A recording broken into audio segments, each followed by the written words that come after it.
This is a TalkStation original podcast.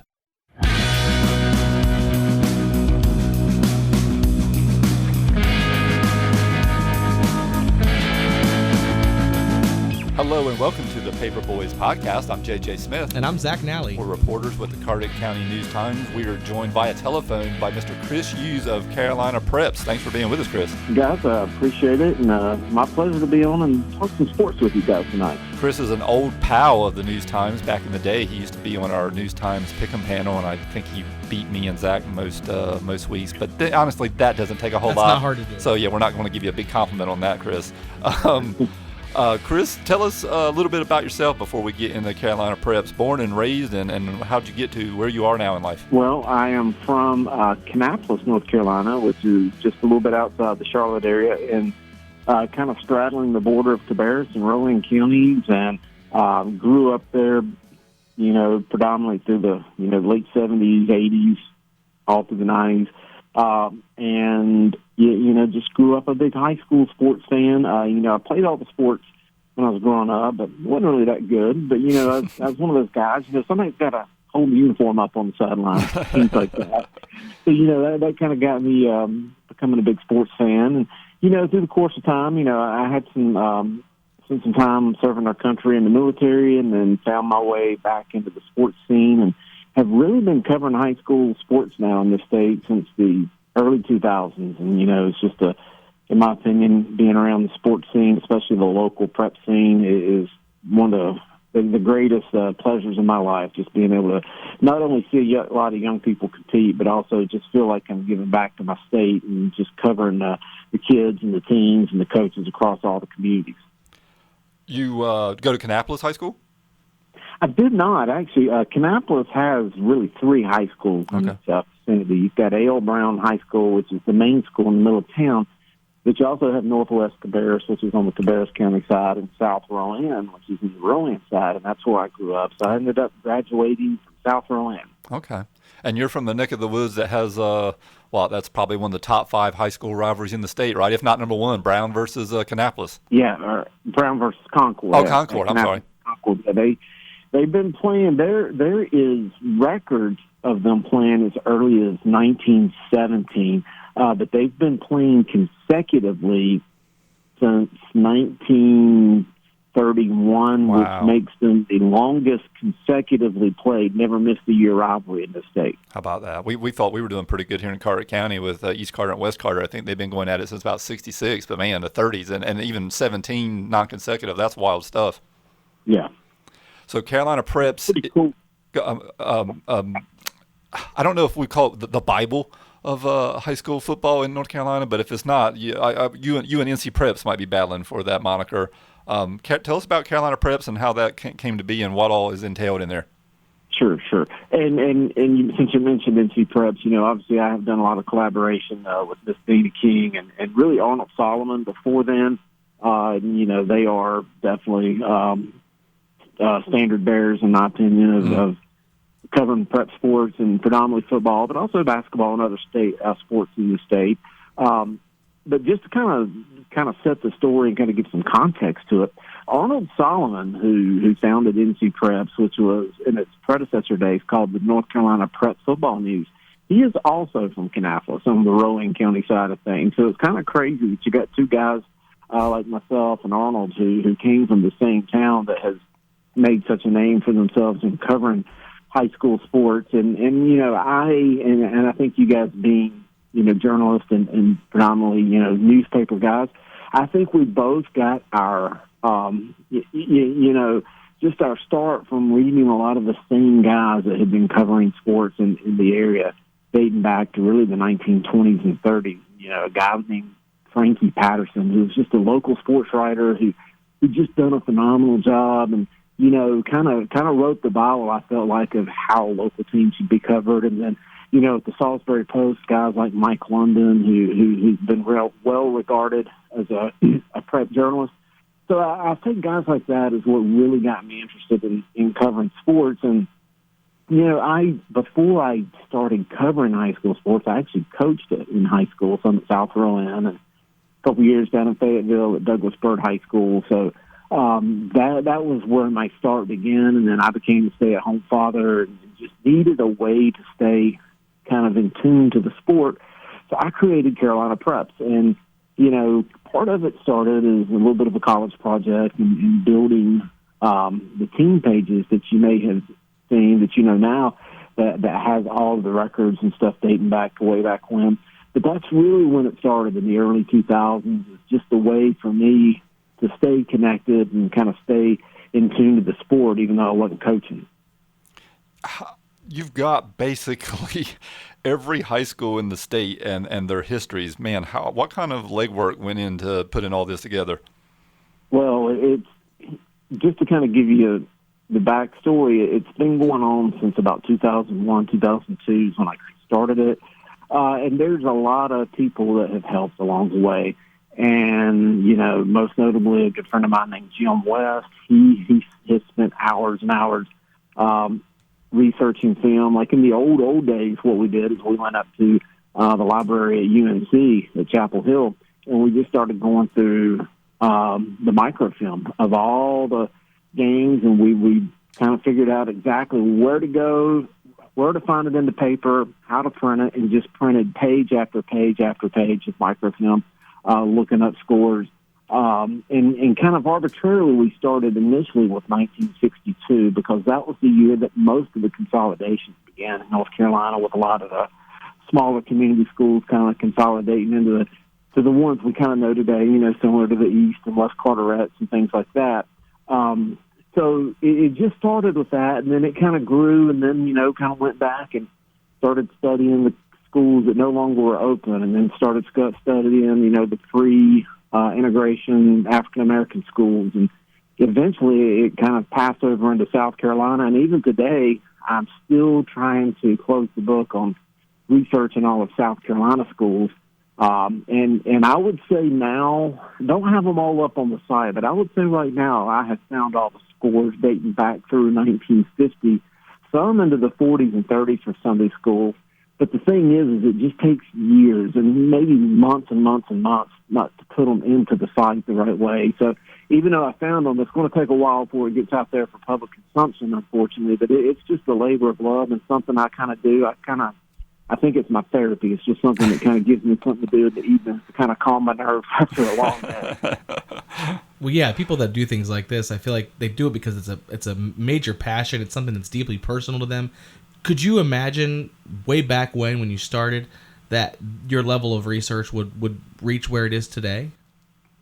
No chance. But I will say this, that even as a young kid, and I will say 8, 9, 10 years old, I was a junkie about, and we're just kind of giving, we're talking 82, 83, 84, kind of that time frame.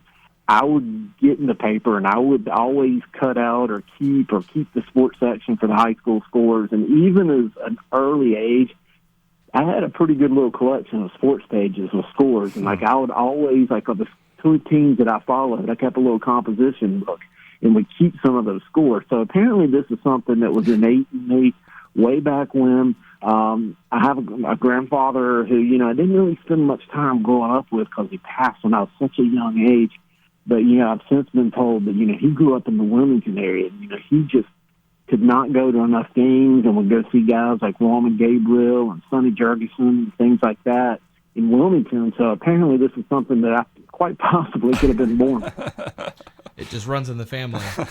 And, after all these years of doing it, too, with things like Max Preps and websites like yourself, is there a part of you that misses, the old days of cutting out of newspapers and that sort of physical form of these scores, or is it just the way we have it now just makes it easier to dive even deeper? Well, I do miss it, and even to this day, I have a subscription to one of the archive services. I think it's newspapers.com. And even to this day, when I'm looking for things, I'll find a paper, maybe I'll find, right now, the Greenville News in South Carolina or the States or whatever. And I'll find myself going back to the sports sections of the 1950s and 60s just to look at how the scores were and to see, just to go through and say, man, I bet that was a good game or whatever. And, it's just something fun. I enjoy, just the way the papers used to be laid out. So I do miss that. But of course, it's definitely easier in this day and age just to pull up, whether it's my website or Max Preps or ScoreStream or something like that and be able to find it. But there was always something cool about waiting on that paper to come on Saturday morning and seeing the scores. You mentioned composition books. How many of those did you reckon you filled up during your childhood? I don't know a number. I don't think it was a lot, but okay. I definitely had a couple. And I wish I still had them, to be quite honest. Sure. That would be kind of cool to be able to go back and, see some of the stuff I did. Now, I do have some of my earliest sketches that I kind of created for, how I thought Carolina Preps would look is way back in like 1999, 98, 99. And I did keep some of those, but I wish that I had some of those notebooks as a kid.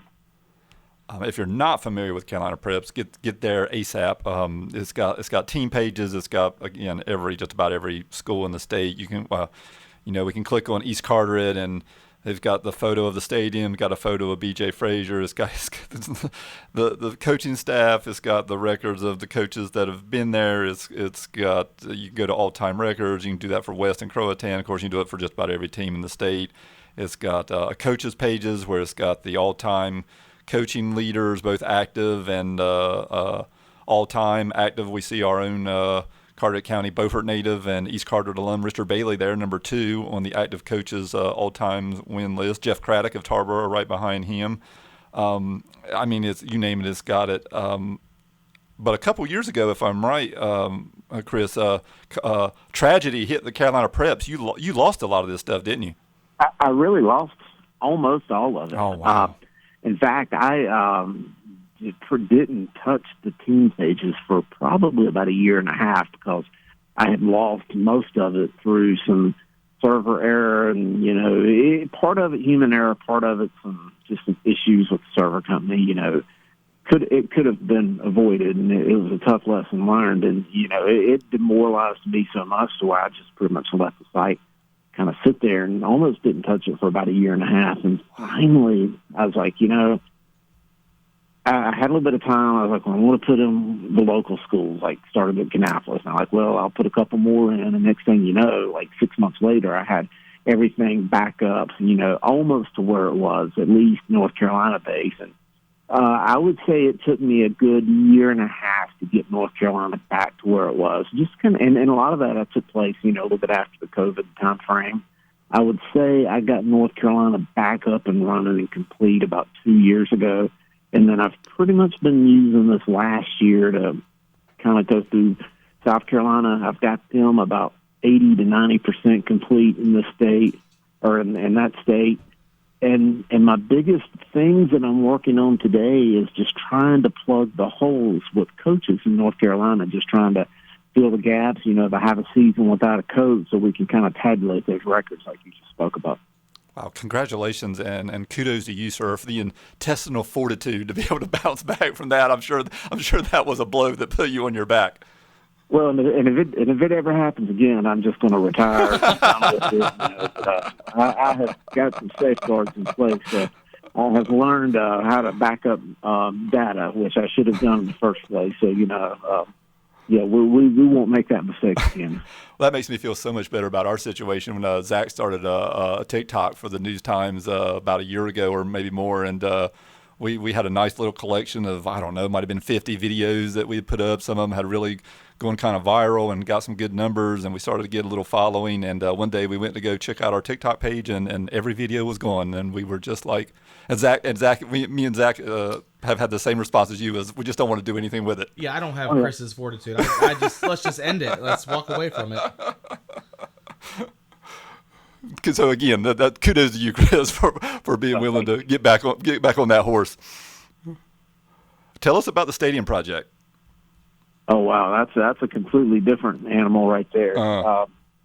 And that probably dominated my life for about 12 years, but only in about 3 to 4 month increments. And what I mean by that is I typically only took pictures during the summertime months, and it kind of happened by mistake. Well, I'll backtrack. It started in 2005. I took some really nice photos of South Rowan where I went to school, and just I kept them I actually maintained a website for the football team at South called South Orlando Football. And just had a nice little facilities page and had about 10 or 15, 20 pictures from the stadium that I had taken. And, that was fine.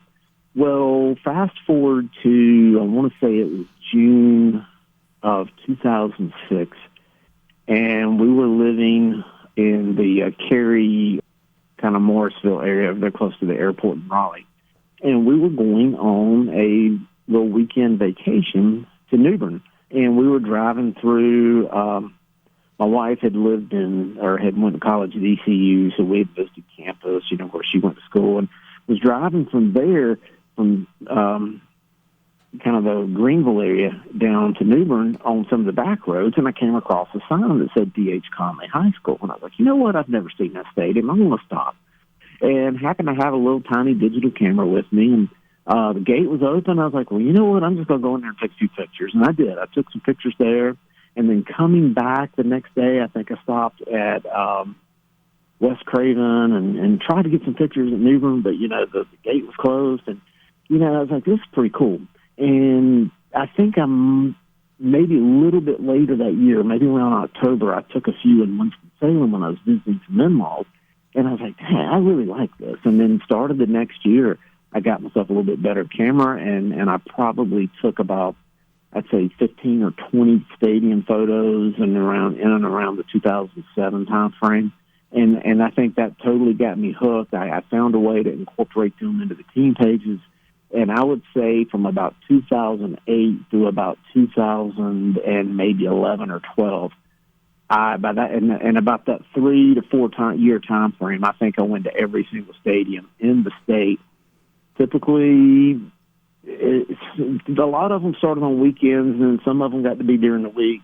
And it pretty much through the months of like June through about August is that time frame. And about every weekend, it seemed like I was going somewhere in the state to take pictures, and I was taking vacation time just to go down and take photos of stadiums, and it just became a life of its own. And, I've been to every single one. Now, there's a few, the new schools that I have not gotten, and I've got a log. I created a really good spreadsheet of every time I ever went to any stadium, whether I got in, whether I didn't, if I got good photos, if I didn't, if I felt like the sky was not a pretty enough color or whatever.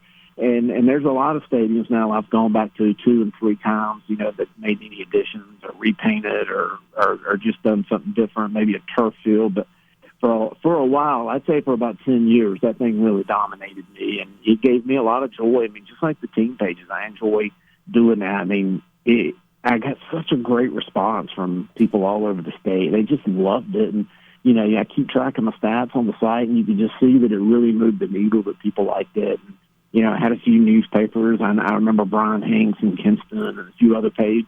Langston works at the Charlotte Observer. They wrote stories about it because they thought it was so cool. So, it was something that just gave me a lot of joy. I just had a lot of fun with it. And what was the total number? I guess you got to be around 400, huh? Yeah, I could pull it up. If I had my computer in front of me, I would. But I would definitely say it's probably in the 400 range of different schools. But as you figure out all the schools like that I've done multiple times, I bet you I've stopped at 600 stadiums over the past decade and a half. Well, what are when the number's that high? I'm sure it's hard to answer. But what are some of your, like, what's the top 5 or 10, or what's some of the ones that really jump out at you? Well, there's some stadiums. There are some that really jump out at me because they're just amazing stadiums, and then I've got places that are also just really near and dear to my heart. I've made a lot of close friends all over the state, especially with the stadium pictures. You'll have people that'll meet you there, coaches or someone that maybe will let you in the door or something like that. There's some beautiful ones out there, like the campus at Asheville High School, Asheville Memorial Stadium. That one, there's just amazing. I think of some of my favorites like Mitchell County, Swain County. A lot of your western stadiums they just got an unfair advantage when it comes to picturesque over some of the eastern stadiums, just because of the landscape and, using the natural bowls and surroundings with the mountains that just kind of give it a little bit more of a picturesque look, unfortunately, compared to some of the eastern states. But there's just a few out there. Burlington Memorial Stadium is one of those grand, beautiful stadiums. obviously, my hometown, Kannapolis Memorial Stadium, that's a great one. It's probably too many to list, and I probably left some out, but there are definitely some really wonderful stadiums in the state. Well, you mentioned the western part, and maybe this is generalizing or stereotyping, but they probably tend to take football a little bit more seriously in the western part of the state too. I don't want to necessarily say that and get myself in trouble with my Eastern North Carolina fans, because to some degree it's true, and in some degrees it's not. Sure, there are some communities and some older communities that have definitely been playing football a lot longer in the western part of the state before it kind of made its way east. I mean, of course, you always had some of your bigger city teams, in Wilmington, and New Bern has always had some teams, and Chapel Hill and Raleigh and some of those areas always had some teams. But a lot of the schools that really played football, a lot of them were in the West. You think of the ones that just go way back to the beginning of time. So, yeah, they always had maybe better facility just because their schools were older. But you've got those towns in the East, they absolutely take it serious. And, thinking about like Wallace and, Warsaw with James Keenan and Wallace Rose Hill and some of those communities there, they absolutely, and, they may not have the grandest stadiums. And I'm thinking about Wallace Rose Hill. I've always called the stadium there more like the Fenway Park of North Carolina high school stadiums. It might not be brand new and shiny, but on a Friday night, the close confines, the old walls and the old press box, and, kind of in that baseball, football, diamond kind of setting that they've got, I think you could probably get lost there. And if you went back in time, I think a game there in 1955 probably ain't a whole lot different than it is today. Yeah, Zack covered a third round game there? Yeah, I have one experience there, and I see it as a formidable place that you don't want to go to. Absolutely. Friday night, you said, in Teachee is a hype night, right? Well, and I was a young reporter covering an upstart, a program that doesn't normally get that far, and I thought, here we come, we've got the guys, and no, man, they make them different in these schools. True. And that was a place I'll never forget. I can still see the scoreboard in my head, and it was decidedly one way. If you go to Chris's CarolinaPreps.com, you can see a stadium project right there, and it'll take you to. He's got these thumbnail photos, all these great stadiums. I really like the ones where you can tell it's been there for a while, especially when there's like a big building right beside it or kind of even connected to it. Mm-hmm. Yeah, there are some beautiful ones, and there's some beautiful old ones. Again, I don't think any of them is just more old and picturesque than the one at Asheville High School. I mean, I think that's one everyone should look at. But there are some treasures of stadiums. Shelby High School kind of comes to mind as one of those really old ones that's just well put together. There's some good ones. There's no doubt. And like ourselves, you've kind of dabbled in some newspaper work. You mentioned back in the day, but here recently you've been working with the Charlotte paper with Langston Hughes, doing some high school covers there, right? Yeah, I've been really fortunate, and I did not go to college to be a journalist. I got 2 different degrees in college, but neither one of them were in journalism or English or writing or anything. But I kind of got started in this, and it was almost I'm going to fake it till I make it kind of mindset. Just trying to really get up with good people and learn from some people along the way. Trust me, I've made some boneheaded mistakes when it comes to trying to cover teams and be a journalist, and I certainly made my share of mistakes along the way. But I also had some really good mentors to kind of pushed me along and got me on the right path. And, I've mentioned Brian Hanks, but he's always one that I looked up to. Mike London, I mentioned his name. There's some writers that really kind of took me under their wing and helped me out. And I'm lucky that, over the course of 20, 25 years of doing this, people kind of get the idea that you know what you're talking about. And, you learn to write a little bit better, and, you learn to project and speak, and you just kind of fine-tune your craft to where all of a sudden I've been lucky to get a lot of writing gigs, and whether with newspapers and magazines, some TV work that I've done, and I always just try to put the best foot forward and, just try to cover our state. And I do pride myself, even though I went to South Carolina and I'm a Kannapolis guy, born and bred, I think I'm a very unbiased guy, and I feel like I've got a pretty good, angle from which how I try to write about. And, I always just try to, everything I've ever done from a media perspective, whether writing or whatever, is one, fair and balanced. And, there's the journalistic cornerstone of, telling the story, but also just being positive and, uplifting. I've never been one to want to write negative stories or, put an off spin on something. I just think that high school sports, it's the fabric of our communities, and it tells the story of not just the school, but the communities and the towns and the people, and it's just everything good about our state. So any opportunity I've had to write about it, I've always tried to keep that in my mind and be responsible how I try to promote our towns and communities. Well, neither Zack nor I went to school for this either, so join the club, Chris. You're in either good company or bad company here. Well, let's finish on some lightning round stuff here. How about this high school football season? What stands out to you the most about it? Probably the biggest story would have to be the Hurricane Helene in western North Carolina. It really shaped the season.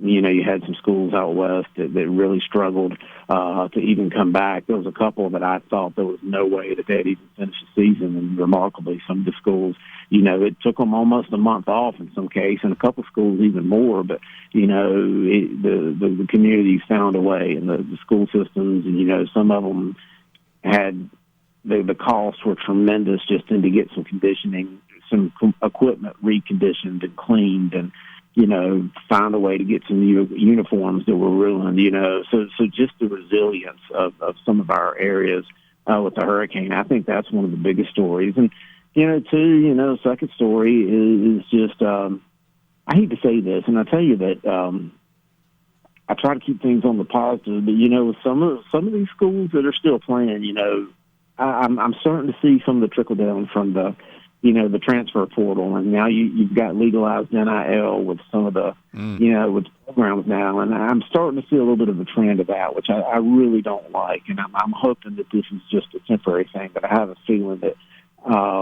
major transfers to the big schools, I think that's going to continue to happen, and I think that's just going to be part of the landscape moving forward, unfortunately. Well, like a good newspaper man, you answered a question before I ever answered. Answered a question before I got to it is about the NIL deal and what kind of impact. I think you covered that for us right there. I'm not a fan. I mean, I'm not against the college players, having an opportunity to make some money. I feel like the rule, as it's written and how it's been adjudicated, and the quote-unquote spirit of the rule are probably two different things, and I think that it's becoming something that maybe wasn't intended to become.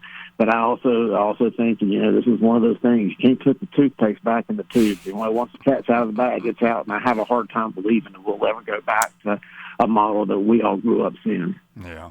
How about realignment? What's our feelings on that, and what's that going to look like over the next year?